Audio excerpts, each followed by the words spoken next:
Hey, welcome back to Evil's Comics. This guy right here is Evil Mike, and I got two reviews for you. From Image Comics, we got the Bone Orchard Mythos Prelude, and then we got the Bone Orchard Mythos 10,000 Black Feathers, issue number 1. There is a storyline that takes place between these two. It's called The Passageway. Supposedly it came out in June, but I haven't heard about it or seen it. If you do, let me know down below. But let's get into it. The writer and artist is actually Jeff Lemire and Andrea Sorrentino. Jeff Lemire is definitely more story present, but is also a part of the art. Colors is Dave Stewart, and then letters and design is by Steve Wands. I liked both. Both were really good. If you know Jeff Lemire and Andrea Sorrentino, then you know Gideon Falls and Primordial, then you kind of have an idea about the art and the layout. But let's get in there. So we start with Prelude, and it is basically about a writer that is taking a break. He is going out to a cabin, you know, in the woods on a lake, but he is taking a break. He supposedly needs to write a script. It's him and his dog. As soon as they get to the cabin that he's supposed to be at, he calls his wife, and that's where we find out that he's married and he has kids. His wife is kind of mad that he's taking this week off. Of course, she's left home with the kids and you know, all the rest of the responsibilities while he's taking this break. But he stresses that he really needs to write the script, and it's already past deadline, yada yada yada. As soon as he gets to the cabin, his dog, we're going to call him Russell for now, but Russell basically goes nuts the whole time. As soon as they get to the cabin, and pretty much the whole time they're at the cabin, it jumps to later that night, and we see that the boy is stuck. He's got a writer's block. He's trying to write the script. That part of the story wasn't made up. He is trying to do some work, and it's not going down. The dog's barking again, so he ends up deciding to take a walk and, you know, walking the dog at the same time. While he's out on the walk, we do find another piece of the story, that he's a cheating bastard. And he's got a girlfriend on the side. He kind of contacts her and lets her know what's going on.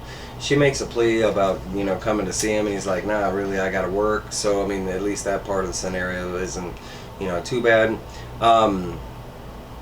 But kind of not really paying attention, he comes to the other side of the forest and following his dog Russell, and he comes to this creepy house in the middle of the woods or whatever that he didn't know was there.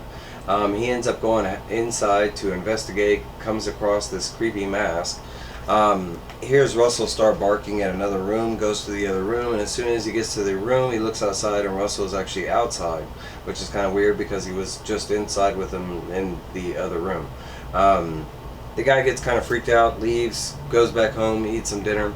Later on that night, gets back on the computer and realized when he was gone that somebody was in his house, because now where there should have been a blank page, there's a whole bunch of letters screwed out that don't make any sense. I tried to see if there was words weaved in there, but there's not.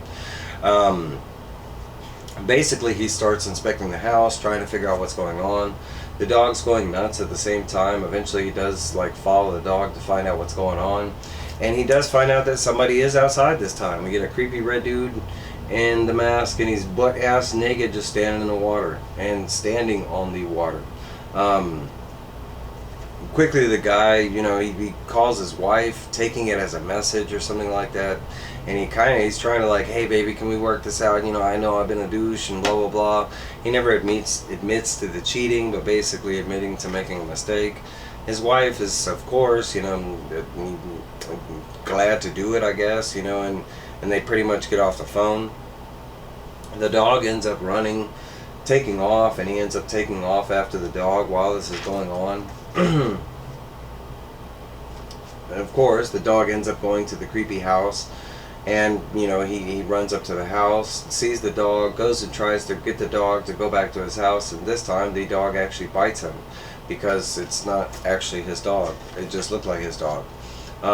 As soon as that happens, you know, with the dog bite, we see that the owner, the dude in red, appears in front of him and starts speaking in gibberish at first. It's like one line of gibberish, and then as soon as the guy says something, the man in red repeats it, you know, but in his fashion. Like the guy had said love you, and right before he had went to the house he was like love you Sarah, which is his wife's name, and the guy in the red mask is repeating it, but it is worded in kind of in a weird way, like he's not doing it exactly right. But we do see at the very end that he does take off the mask to reveal that it is the same guy under the mask. Basically, like, the guy, he kept saying that, you know, the actual husband, he was saying that he was trying to fix it on the phone before he got to the house talking to Sarah, you know, and that's the last thing the guy in red says to the real guy, you know, that he's going to fix it. And that's kind of the end of the story, because after that Sarah gets a phone call from the guy we've been following, but now he is talking in that weird, you know, kind of not full English. So we kind of see that that guy was either killed and taken over by this shadow guy. But that is it. They give us a preview to Passageway, 10,000 Black Feathers, and I think the last one is called Tenement. And that's basically it for Prelude. So let's get straight into 10,000 Black Feathers. All same people, right? You know, written art. So we got 10,000 Black Feathers.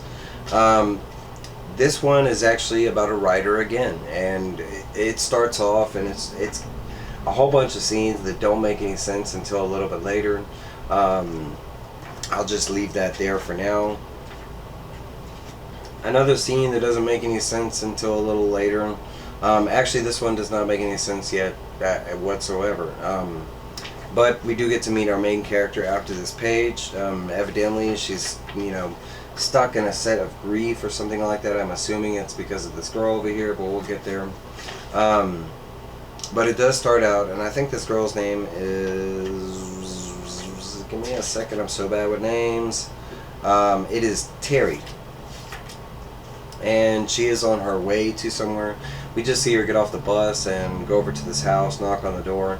As soon as that happens, and this is where I kind of mentioned, you can see that Jeff Lemire and Andrea Sorrentino are doing the art. Andrea Sorrentino usually does in this fashion, and I want to assume this is Jeff Lemire in the cartoony fashion.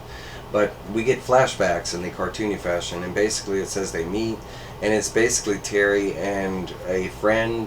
Well, actually, it's like, you know, they're meeting for the first time here. But it's these two girls, and Terry is reading. She's reading a book. The other girl, you know, mentions that she does, you know, she's read those books too. It happens to be Tale of Ursine. The girl even mentions other books like, hey, have you read The Lords of the Rings? The Dark Tower series, one of my favorites.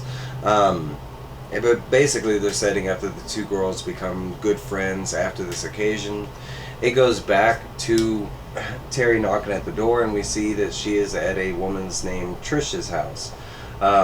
They happen to be good friends. Trish mentions that, you know, her home is her home kind of thing, and she's greeted with kind and you know, loving arms and stuff like that, and basically saying, you know, we kind of find out that this girl had left, that she is a famous author. She has written several books.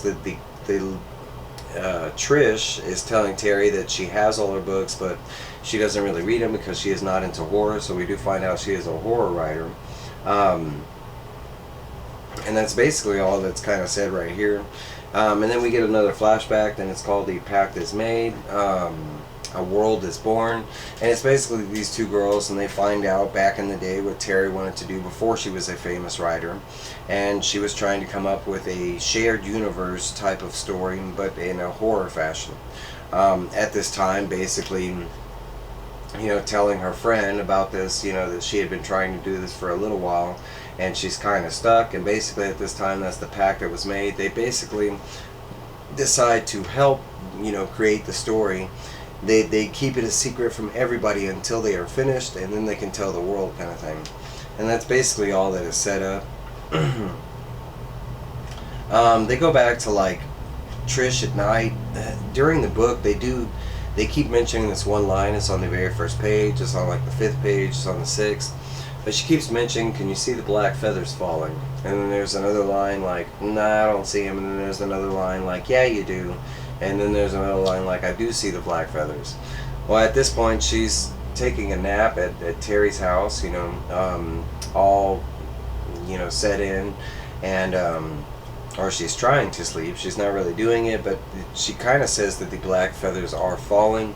As soon as she says that, she kind of hears somebody calling for her help, and she goes outside, and we see that is the friend from the flashbacks, and she's flying, and I don't know if you can see it, but she does have blood running from her head. It's kind of like dripping from her. Basically saying that, like, you know, that you've run from this, that you've been running from it, but it doesn't matter, like, you know, how much you run, it's always going to end up the same. The very end page, or near to the end page, it shows this ominous, like these three figures that it's basically said after, you know what's going to happen after you end up running. The very last thing is her best friend, like, basically saying, like, help me. There's some more kind of like random pages with the black feathers falling. We do see that over here it's like absolute darkness, and then over here it's like regular darkness with the black feathers falling. And that's basically it. Like, basically the friend, you know, saying, like, why won't you answer me? I need your help. And at the very end, our main girl, she's basically like, yeah, I always knew the way, and she just breaks down in tears. They do show a picture of the next cover that's coming out, and that's basically the end of the end of the story. I liked both stories; they were good, but there is a lot of missing parts of the story. Of course, they are both first issues. I think Prelude was supposed to be a complete, just a creepy story to begin. I'm not sure about that. There could be more on the Prelude story, and I think the story was actually called Shadow Hunter. But I will be continuing on with this. I'm curious to see where it's going. I hope we get a definite ending in this story. Jeff Lemire is kind of famous for just kind of letting us, assume what happens. So I'm hoping we do get a definite ending on the story. But hey, that's my review. That's my thoughts. I don't know. That's all I got for you. But, let me down below what you thought, if you picked this up, if you passed it up, if you've heard about the passageway. Let me down below, but that's it. Please like, comment, subscribe. It's really important. And I will see y'all next time. Bye.